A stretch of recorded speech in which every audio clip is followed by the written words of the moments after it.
तो क्यों क्या होते हैं, बेसिकली उसकी जेनेटिक म्यूटेशन डिफरेंट तरह की होती हैं, जिसकी वजह से उसकी कैरेक्टरिस्टिक्स भी डिफरेंट हो जाती हैं। ठीक है, तो थर्ड इंपॉर्टेंट जो कैरेक्टरिस्टिक है of the neoplasia is the local invasion. Local invasion,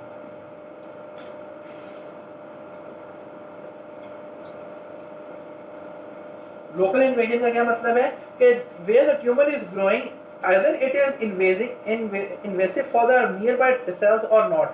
मिसाल के तौर पे एक ट्यूमर ग्रो कर रहा है, उसके आसपास भी कोई ना कोई ऑर्गन होंगे। अगर हम एब्डोमेन के अंदर ही देखें, हमारे पास बहुत सारे ऑर्गन हैं। अगर किसी को स्टमक का कैंसर हुआ, स्टमक का न्यूक्लिया हो, तो स्टमक के साथ ही आपके पास स्मॉल इंटेस्टाइन है, लार्ज इंटेस्टाइन भी वहाँ से गुजर रही है। ठीक है, इसी तरीके से आपके पास जो है ना बैक पे आपके पास स्प्लीन पड़ी हुई है, तो बहुत सारे ऑर्गन हैं जो कि उसके एडजस्टेड पड़े हुए हैं। तो अब क्या ये कैंसर लोकल जो आपके पास आसपास के ऑर्गन है उनको भी इन्वेसिवली इन्वॉल्व करता है कि नहीं करता? It is also the very important characteristic. तो जो बिनाइन ट्यूमर्स हैं आमतौर पे वो लोकली इन्वेसिव नहीं होते। उसकी वजह क्या है? उनका रेट ऑफ ग्रोथ स्लो है। जब वो रेट ऑफ ग्रोथ स्लो है तो उनके अंदर जो कनेक्टिव टिश्यू होता है वो साथ ही साथ सेल के ऊपर प्रोटेक्शन के तौर पर एक कवरिंग पैदा करता चला जाता है, जिसको कहते हैं कैप्सूल। तो आमतौर पे बिनाइन ट्यूबर्स क्या होते हैं, वो कैप्सुलेटेड होते हैं। एक फाइब्रस शीट होती है, वो उसी के अंदर ग्रो कर रही होती हैं। जब वो उसी के अंदर ग्रो कर रहे होते हैं तो आसपास के किसी ऑर्गन के अंदर वो इन्वॉल्व नहीं हो पाते। लेकिन दूसरी तरफ आपके पास जो मेलिग्नेंट ट्यूमर्स हैं, इनका डबलिंग टाइम ज़्यादा है, वो बहुत तेज़ी से रेट ऑफ ग्रोथ उनका ज़्यादा है। जब वो तेज़ी के साथ फैलते हैं तो वो जो कनेक्टिव टिश्यू है उसको टाइम ही नहीं मिलता कि वो उस ट्यूमर सेल के ऊपर कोई कवरिंग कर सके और बाकी ऑर्गन को प्रोटेक्ट कर सके। तो वो क्या करते हैं कि आसपास के लोकल ऑर्गन्स के अंदर भी वो पेनिट्रेट करना शुरू कर देते हैं। इसी को हम कैंसर कहते हैं। कैंसर मैंने बताया था लास्ट टाइम कि ग्रीक वर्ड है जो कि क्रैब का मतलब, जिस तरह क्रैब चलता है, क्रैब जब सैंड में चलता है तो अपने जो फीट है वो बिल्कुल अंदर धंसा के चल रहा होता है। इसी तरीके से जो जो कैंसर्स होते हैं, मेलिग्नेंट ट्यूमर्स होते हैं, वो क्या करते हैं कि और नियर बाय ऑर्गन्स के अंदर पेनिट्रेट कर रहे होते हैं। ठीक है, तो that characteristics also make the more dangerous than the benign tumour. Benign tumour एक कवरिंग के अंदर ग्रो कर रहे हैं, कवरिंग भी उसको एक तो प्रोटेक्ट कर रही है कि वो बहुत ज़्यादा ना फैले, और दूसरा का रेट ऑफ ग्रोथ भी कम है, तो इस तरीके से प्रोटेक्ट हो जाता है और ये आमतौर पर बहुत तेज़ी के साथ ग्रो नहीं करता। लेकिन इसमें कुछ एक्सेप्शंस भी हैं, जैसे लियोमायोमा ऑफ द यूट्रस। ये फीमेल्स के अंदर बहुत कॉमन है, ख़ासतौर पे 17-18 ईयर से लेके 25-30 ईयर्स तक की फीमेल्स में कॉमन है। फाइब्रॉइड यूट्रस जिसको कहा जाता है वो, लेकिन इससे एक्सेप्शन है कि वो तेज़ी के साथ फैलता है। ठीक है, वो बेसिकली आपके पास स्मूथ मसल्स का बिनाइन ट्यूमर है, फैलता वो एनकैप्सुलेटेड होता है लेकिन वो तेज़ी के साथ फैलता है। ठीक है, वो एक एक्सेप्शन है। बाकी जितने भी ट्यूमर्स हैं जो बिनाइन ट्यूमर्स हैं वो इनकैप्सुलेटेड होते हैं, लो स्लो ग्रोथ की वजह से इनकैप्सुलेटेड हो जाते हैं और उनका बहुत लोकली इन्वेजन नहीं होता। The last feature of the neoplasia is the metastasis. Very important, इस पे अलग से नोट भी आ जाते हैं। Metastasis, metastasis basically is the spread of the tumour, spread of the tumour to the distant organ.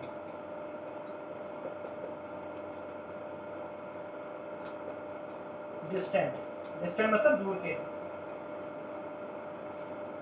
Local invasion तो मैंने आपको बताया ना कि जहाँ पे है वहीं पे उसने इन्वेड कर दिया, साथ जिस ऑर्गन से वो टच कर रहा था उसके अंदर भी वो पेनिट्रेट करे, वो लोकल इन्वेजन है। लेकिन मेटास्टेसिस क्या है? Metastasis basically the spread of the tumour to the distant organ, दूर के ऑर्गन। मिसाल के तौर पर लिवर में कैंसर था और वो ब्रेन में चला गया, या लिवर में कैंसर था और वो बोन में चला गया।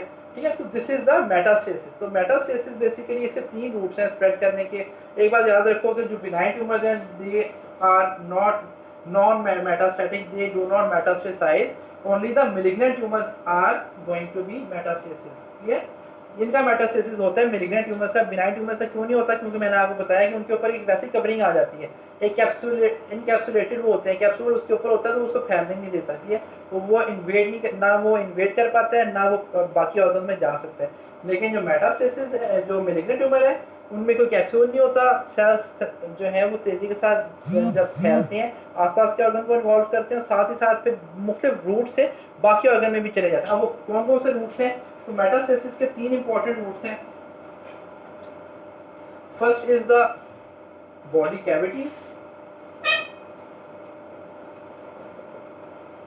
Second is the lymphatics, and third one is the blood vessels. ठीक है, ये 3 रूट्स हैं जिसके जरिए से एक कैंसर जो है मुख्तलिफ ऑर्गन में पहुंच सकते हैं। मिसाल के तौर पर जैसा मैंने बताया लिवर का कैंसर ब्रेन में चला गया, कहाँ पे लिवर है कहाँ पे ब्रेन है, ऑब्वियसली कोई रूट तो होना चाहिए ना जाने का। तो इनके ये 3 इंपॉर्टेंट रूट्स है, body cavities, lymphatics and blood vessels. पहले बॉडी कैविटीज को देख लो। देखो हमारी बॉडी के मुख्तलिफ ऑर्गन कुछ कैविटीज़ के अंदर जो है दे आर प्रेजेंट। जैसे हमारी पेरिटोनियल कैविटी है, peritoneal cavity is a cavity in which different organs are basically wrapped together. Liver is there, similarly spleen is there, liver is there, stomach is there, then the intestine. These all organs are basically in a sheath of the peritoneal cavity. Clear? अगर किसी एक organ के अंदर भी कहीं पे tumour होता है तो ट्यूमर, अब मैंने बताया कि खासतौर पे कैंसर जो है, मेलिग्नेंट ट्यूमर तेज़ी से ग्रो करते हैं, तो क्या होता है कि वो शेड होते हैं, सेल्स शेड होते हैं। अब वो कैविटी के अंदर जो है वो ट्रैवलिंग करते हैं। अब जब ट्रैवलिंग करते हैं कैविटी के अंदर, तो पॉसिबिलिटी ये है कि वो जहाँ जो है किसी भी ऑर्गन पे जाके डिपॉजिट हो सकते हैं। मिसाल के तौर पे स्टमक में था, ठीक है, और वो चला गया यूट्रस पे चला गया, क्लियर, या फिर वो लिवर में चला गया, क्लियर। वो किस तरह से गया, बेसिकली शेड हुआ कैविटी के अंदर, कैविटी से जो है वो होता होता किसी ऑर्गन के ऊपर जाके इम्प्लांट हो गया। तो जिस तरह सीडिंग का मैकेनिज्म होता है, सिमिलरली इसको सीडिंग भी कहते हैं कि आप किसी कोई पौधे का सीड किसी जगह पे लगाते हो तो वहाँ पे एक नया पौधा उग जाता है। इसी तरीके से ये कैंसर सेल किसी और ऑर्गन पे जाके डिपॉजिट होते हैं, ठीक है। निकले आपके पास स्टमक के सेल में से थे, लेकिन वो निकले तेज़ी से ग्रो किया। अब उनके अंदर अपनी कैरेक्टरिस्टिक बन गई कि वो डिवाइड कर सकते हैं। वो सीडिंग के मैकेनिज्म के ज़रिए से किसी ऑर्गन के ऊपर जाके इम्प्लांट हुए, और जब इम्प्लांट हुए तो वहाँ पे उन्होंने क्या किया, वेसल्स को इरोड किया, वहाँ से ब्लड सप्लाई लेना शुरू की और मल्टीप्लाई करना शुरू कर दिया, और वहाँ पे एक नया ट्यूमर बना दिया। तो ये है बॉडी कैविटीज़ के थ्रू इनका स्प्रेड।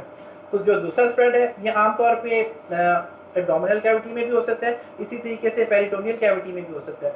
आपके पास जैसे एक पेरिटोनियल कैविटी में आपके पास प्लूरल कैविटी जो है, जो लंग्स को कवर कर रही है, साथ ही हार्ट भी पड़ा हुआ है। अगर कहीं पे लंग्स में हुआ तो प्लूरल कैविटी में सेल्स गए, उससे होते होते पेरिकार्डियल कैविटी में, पेरिकार्डियल से फिर हार्ट पे चले गए, ठीक है, हार्ट में कैंसर चला गया, तो उसका मेटास्टेसिस हो गया, क्लियर। तो ये जो कैविटीज़ के अंदर जो ऑर्गन्स मौजूद हैं उनके अंदर जो है स्प्रेडिंग होती है बाय द बॉडी कैविटीज़, उसके अलावा लिम्फेटिक्स के ज़रिए से या ब्लड वेसल्स के ज़रिए से। तो आपके पास जो कैंसर जो कार्सिनोमास जो हैं, कार्सिनोमा का ज़्यादातर जो स्प्रेडिंग है वो लिम्फेटिक्स के जरिए से, बट लेकिन ये कोई हार्ड एंड फास्ट रूल नहीं है। लेकिन ये देखा गया कि मेजॉरिटी जो कार्सिनोमास हैं, कार्सिनोमा बेसिकली आपके पास एपिथेलियल सेल से जो ओरिजिनेट करते हैं वो होते हैं, मैंने लास्ट टाइम आपको बताया था।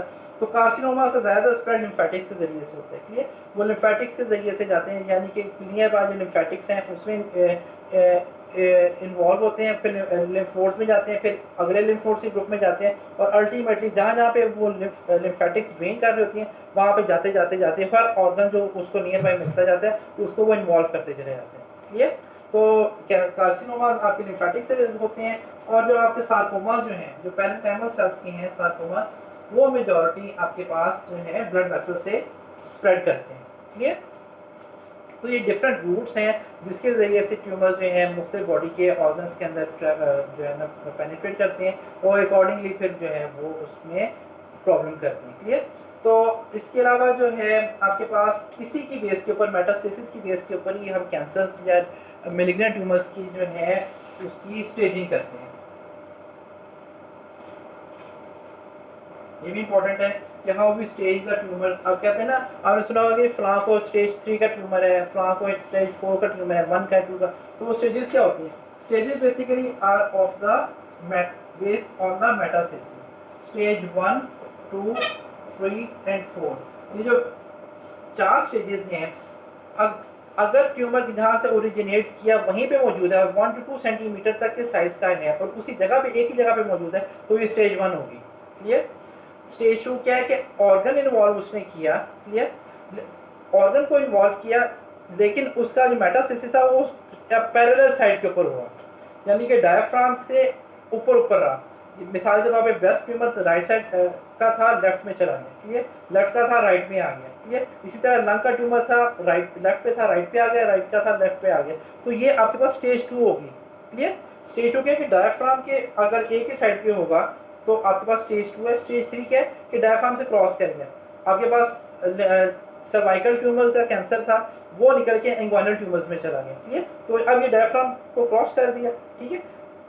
या फिर आपके पास जो है राइट साइड का सर्वाइकल था और आपके लेफ्ट साइड का इंग्वाइनल इन्वॉल्व हो गया, यानी कि जब भी डायफ्राम को इन्वॉल्व कर देगा, डायफ्राम से एक जगह से डायफ्राम को क्रॉस कर देगा तो उसको हम कहेंगे स्टेज 2 का। डायफ्राम हमें पता है कि this is basically as a muscle which contract and relaxes the lung, ठीक है। उसी की बेस के ऊपर लंग जो है आपके पास कॉन्ट्रैक्ट करता है और रिलैक्स करता है। इनहेल और एक्सहेलेशन उसी के ऊपर डिपेंड कर, फ्रेनिक नर्व उसको सप्लाई दे रही होती है।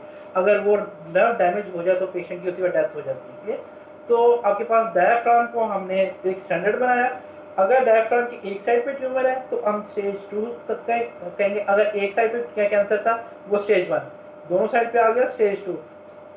आपके पास जो है डायफ्राम को क्रॉस कर गया स्टेज 3, क्लियर। और अगर आपके पास पूरी बॉडी के अंदर फैल जाता है, क्लियर, या फिर आपकी बोन मैरो के अंदर चला जाता है तो इसको हम कहते हैं स्टेज 4, ठीक है। तो ये 4 स्टेजेस होती हैं। स्टेज 1 और स्टेज 2 को हम जो है सर्जिकली ट्रीट कर सकते हैं, लेकिन स्टेज 3 और स्टेज 4 को हम सर्जिकली ट्रीट नहीं कर सकते। वो क्यों नहीं कर सकते? क्योंकि वो जब पूरी बॉडी में फैल चुका है तो बॉडी के हर ऑर्गन तो नहीं आप काट सकते, तो हम उसमें कीमोथेरेपी और रेडियोथेरेपी देते हैं। स्टेज 1 में क्या करते हैं? स्टेज 1 में ट्यूमर को जो है वो रिमूव करके वहाँ पे रेडियोथेरेपी और कीमोथेरेपी से बाकी सेल्स जो बाकी थोड़ा बहुत रह जाते हैं उनको जो है हम डिस्ट्रॉय करते हैं। इसी तरह स्टेज 2 के अंदर कीमोथेरेपी, रेडियोथेरेपी और साथ साथ सर्जरी से भी हेल्प की जाती है।